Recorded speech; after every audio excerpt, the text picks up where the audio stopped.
కాళేశ్వరం జలాలతో సెల్ఫీ దిగిన హరీష్ రావు గోదావరి జలాలు చూసి మనసు పులకించింది. రైతన్నల కళ్లల్లో ఉత్సాహం కనిపించిందన్న నేత.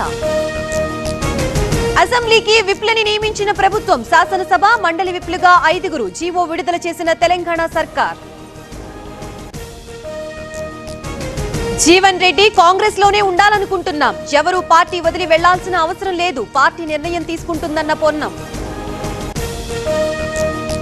సీఎంఆర్ఎఫ్ నిధుల విడుదల ఫైల్ పై చంద్రబాబు సంతకం. 55 కోట్ల రూపాయల 63 లక్షలు రిలీజ్ చేసిన సీఎం. 21 నెలల్లో సీఎంఆర్ఎఫ్ ద్వారా 1241 కోట్ల సాయం.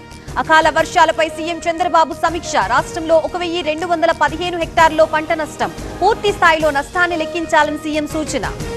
విద్యా వ్యవస్థలో లోకేష్ సంస్కరణలు తెచ్చారు. మెగా డిఎస్సీతో 16,000 ఉపాధ్యాయుల నియామకం. 10,000 ఉద్యోగాలతో జాబ్ క్యాలెండర్ అన్న నిమ్మల. నాకు మంత్రి పదవి కొత్త కాదు. చంద్రబాబు నిర్ణయం తీసుకుంటారు. సమీకరణాల ప్రకారం నిర్ణయం అన్న గంట. జగన్ పై షర్మిల హద్దులు మీరి మాట్లాడారు. చంద్రబాబుకి ప్రయోజనం చేకూర్చడమే ఆమె ఉద్దేశం. మళ్లీ జగన్ దగ్గరికి రావడం ఖాయమన్న రాచమల్లి. ఎన్టీఆర్ జిల్లాల్లో జోగి రమేష్ పర్యటన. దెబ్బతిన్న పంటల పరిశీలన. ప్రభుత్వం రైతుల్ని ఆదుకోవాలని డిమాండ్. జగన్ పాలనలో ఏపీ దివాలా తీసింది. జాతీయ అంతర్జాతీయంగా నష్టపోయింది. ఎమ్మెల్యే కోటంరెడ్డి విమర్శలు. అంగన్వాడీ ఫోన్ల కొనుగోలులో 20 కోట్ల రూపాయల అవినీతి. కాంగ్రెస్ ప్రభుత్వ టెండర్లపై అనుమానాలు. విజిలెన్స్ విచారణ జరపాలన్న క్రిసాన్. నర్మెట్ట పామాయిల్ ఫ్యాక్టరీలో రైతు మేళా. కాంగ్రెస్ బీఆర్ఎస్ నాయకుల పోటాపోటీ నినాదాలు. నచ్చజెప్పిన హరీష్, పొన్నం, తుమ్మల. ఎల్బీ నగర్ లో ఉద్రిక్తత. బీఆర్ఎస్ సవాల్పై కాంగ్రెస్ నేతల నిరసన. పోలీసులు ఎమ్మెల్యే సుధీర్ రెడ్డి మధ్య వాగ్వాదం.